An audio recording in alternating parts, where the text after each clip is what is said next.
हाँ, देखिए, अंततः तृणमूल कांग्रेस यूपीए 2 से बिल्कुल अलग हो गई है और सरकार जो एक तरह से कहा जाए तो अल्पमत की तरफ बढ़ रही है।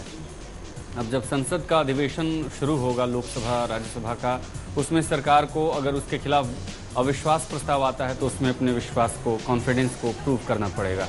तो एक तरह से जो ममता बनर्जी जिस तरह से बातें कर रही थी, किसी बड़े बड़े राजनीतिज्ञों को और राजनीतिक विश्लेषकों को यह अनुमान नहीं था कि ममता बनर्जी इस तरह से यूपीए 2 को गुड बाय कह देंगी। लेकिन उन्होंने, जो कि अपनी ऐसी ही राजनीति के लिए जानी जाती हैं, बिल्कुल अप्रत्याशित राजनीति के लिए ममता बनर्जी जानी जाती हैं, संघर्षशील राजनेता रही हैं, तो उनके इस कदम को लोगों ने इसकी आशा नहीं की थी, लेकिन आखिरकार वो हो गया। यूपीए 2 से उन्होंने अपना कदम वापस खींच लिया है। अब सरकार को अपने मेजोरिटी को प्रूव करने की जिम्मेदारी है और एक तरह से पूरे देश में जो चर्चा चल रही है कि सरकार अल्पमत,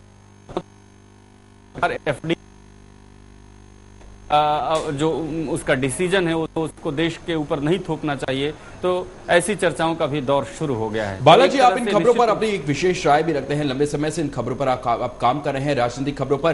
क्या कुछ आपको लगता है ये सरकार सचमुच अस्थिर हो गई है क्या?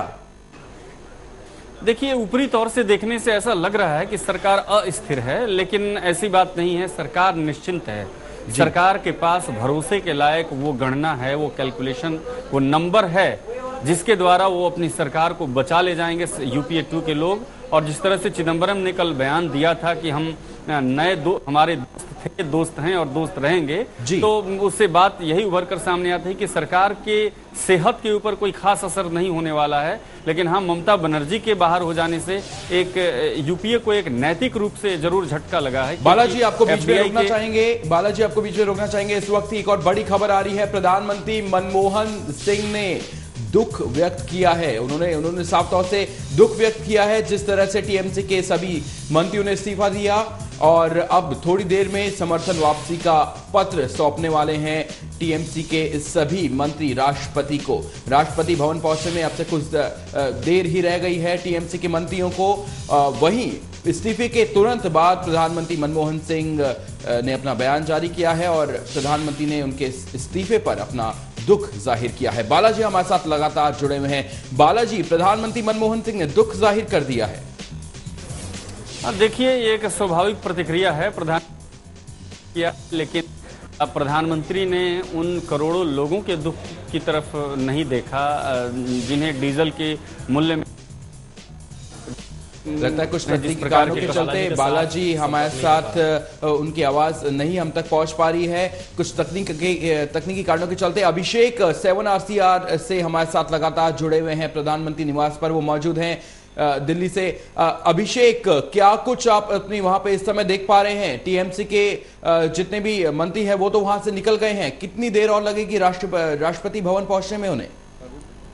देखिए, अमूमन ज़्यादा समय नहीं लगता 7RCR से राष्ट्रपति भवन पहुंचने में। लगभग ये जो 5 से 10 मिनट का समय लगता है वो अभी राष्ट्रपति भवन पहुंचने ही वाले होंगे या पहुंच गए होंगे, क्योंकि हम लोग अभी 7RCR खड़े हैं। लेकिन मैं आपको बता दूं, लगभग 3:48 पर तृणमूल कांग्रेस के जो सांसद हैं, जो मंत्री हैं, उनका काफिला प्रधानमंत्री से मिलने गया। प्रधानमंत्री को उन्होंने इस्तीफा सौंपा और लगभग 4 बजे प्रधानमंत्री उनसे मिलने आए उस कक्ष में जिसमें उनको बैठाया गया था और 4:12 पर प्रधानमंत्री वहां से चले गए। इसका साफ तौर पर मतलब यह कि चाय पहले से ही तैयार थी, आते ही परोस दी गई, इस्तीफा लिया गया और बाद में प्रधानमंत्री ने एक वक्तव्य देकर दुख भी जाहिर कर दिया। इस पर मुझे एक बड़ी खूबसूरत लाइन याद आती है कि जिस अफसाने को अंजाम तक ले जाना ना हो मुमकिन, उसे एक खूबसूरत मोड़ देकर भुला देना अच्छा। तो यही चीज आज तृणमूल कांग्रेस और कांग्रेस के या सरकार के बीच देखने को आज मिली है।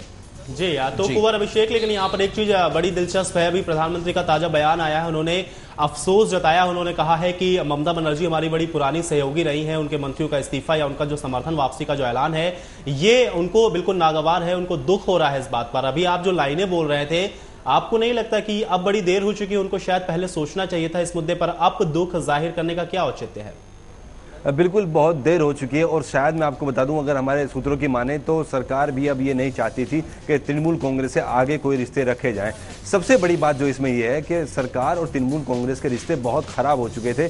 चाहे जब रेल में दिनेश त्रिवेदी रिफॉर्म लेके आए, किराया माल बढ़ोतरी की गई, क्योंकि दिनेश त्रिवेदी को प्रधानमंत्री के काफी करीबी माना जाता है। वो राजीव गांधी के भी काफी करीबी थे, क्योंकि सह पायलट उनके रहे हैं, तो उनको काफी करीबी कांग्रेस खेमे का माना जाता रहा है। इसीलिए उनके रिश्ते बड़े खटास में आ चुके थे। तो अब इस रिश्ते के बोझ को और ढोना सरकार नहीं चाहती थी। उन्होंने नंबर गेम पहले से ही कर लिया था, अपनी ताकत पहले से ही मजबूत कर ली थी। मैं आपको बता दूं, बहुमत के लिए 271 जो है अंक वो चाहिए होता है। अगर आप उसमें तृणमूल कांग्रेस या अभी बीएसपी को निकाल दें तो भी उनके पास लगभग 200 उनके पास बचता है, यानी कि भी बहुमत से अभी ऊपर है। तो सरकार अभी इस तरह की स्थिति में है और पिछले भी साफ कर चुके हैं कि हमारे पास अभी और बहुत लोग हैं दोस्त बनाने के लिए।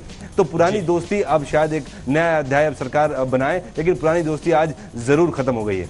तो पुरानी दोस्ती यहाँ पे खत्म हो चुकी है और प्रधानमंत्री दुख जता रहे हैं। वाकई में बड़ा हैरान कर देने वाला बयान है कि जब आपके सहयोगी आपसे मांग करते हैं तो आप उनकी बात नहीं सुनते हो, जब वो इस्तीफा सौंप देते हैं तब आप ये कह रहे हैं कि आपको दुख हो रहा है। इसके पीछे क्या कुछ वजह है, ये प्रधानमंत्री समझ सकते हैं। बालाजी हमारे साथ बने हुए। बालाजी, प्रधानमंत्री ने जिस तरीके का बयान दिया, दुख जताया है, इसको आप किस तरीके से देख पा रहे हैं? अब दुख जताने का क्या औचित्य नजर आ रहा है आपको? देखिए, दुख इस बात का है कि तृणमूल कांग्रेस उनके गठबंधन से बाहर हो गया। दूसरी बात, प्रधानमंत्री की जो व्यक्तिगत छवि है उनकी, वो जिस तरह से एक शुचिता के लिए जाने जाते हैं और भले ही उन पे कई घोटालों का, विशेषकर से कोयला घोटालों का एक दामन पे धब्बा लगा है, लेकिन व्यक्तिगत ईमानदारी के रूप में उनकी एक छवि है। शक्ति से प्रभावित होकर उन्होंने दुख व्यक्त किया। दूसरा दुख ये था कि एक तृणमूल कांग्रेस पहली ऐसी पार्टी होगी यूपीए 2 से जो सत्ता में रहने के बाद, जब कांग्रेस की सत्ता है, यूपीए 2 की सत्ता है, सत्ता से वो अलग हो गई है। एक तरह से उन्होंने कांग्रेस को एक चुनौती दी है। बालाजी, लेकिन बालाजी आपको यहाँ पे ये नहीं लगता कि यहाँ पर तो प्रधानमंत्री को खुश होना चाहिए, क्योंकि तृणमूल एक ऐसी पार्टी है, जब भी कोई ऐसा मुद्दा होता है, जो कोई सख्त फैसले सरकार लेती है, तो सबसे पहले ममता बनर्जी उसका अपोज करती है। आपको नहीं लगता कि आज तो प्रधानमंत्री को खुश होना चाहिए? आपके पास बहुमत लायक सारी सीटें हैं, आपका एक ऐसा सहयोगी जो बात बात पर आपको आंखें तरेता था, वो आज आपसे अलग हो गया है। तो ऐसे में तो प्रधानमंत्री को दुख जताने का कोई मतलब ही नहीं बनता यहाँ पर। देखिए, आंखें तरेरने की बात अलग है, लेकिन जब आप लोकसभा में और राज्यसभा में होते हैं, संसद में होते हैं, तो वहां पर आंखें तरेरने का कोई खास मतलब नहीं होता। मतलब होता है संख्या बल का। आंखें तरेरती थी, हर मुद्दे पे सरकार को घेरती थी, लेकिन संख्या बल की जब बात आती थी तो सरकार के साथ खड़ी होती थी। सरकार की एक सहयोगी थी, सरकार में उनके 6 मंत्री थे। बालाजी, एक बड़ा सवाल यहाँ पे ये भी खड़ा होता है, एक और बड़ा सवाल यहाँ पे खड़ा हो रहा है, प्रधानमंत्री का तुरंत उनके इस्तीफे के बाद दुख जताना, क्या ये कोई पॉलिटिकल स्टंट तो नहीं है? देखिए, अभी जितनी चीजें चल रही हैं ये स्टंट का ही हिस्सा है। ममता बनर्जी का इस्तीफा वापस ले लेना, ममता बनर्जी पिछले 3.5 वर्षों तक सरकार के साथ रहीं, हर मुद्दे पे सरकार को घेरती रहीं और सरकार में रहकर उन्होंने एक रचनात्मक विपक्ष का काम किया। सरकार को हमेशा मुश्किलों में डाला। तो निश्चित रूप से ममता बनर्जी के बाहर हो जाने से अगर सरकार चलती रह जाती है, जिस तरह से समाजवादी पार्टी और बहुजन समाज पार्टी ने संकेत दिए हैं कि सरकार की सेहत पे असर होने की स्थिति में सरकार के साथ समर्थन में खुलकर खड़े हो जाएंगे, तो सरकार चलती रहेगी। तो ऐसे में सरकार के लिए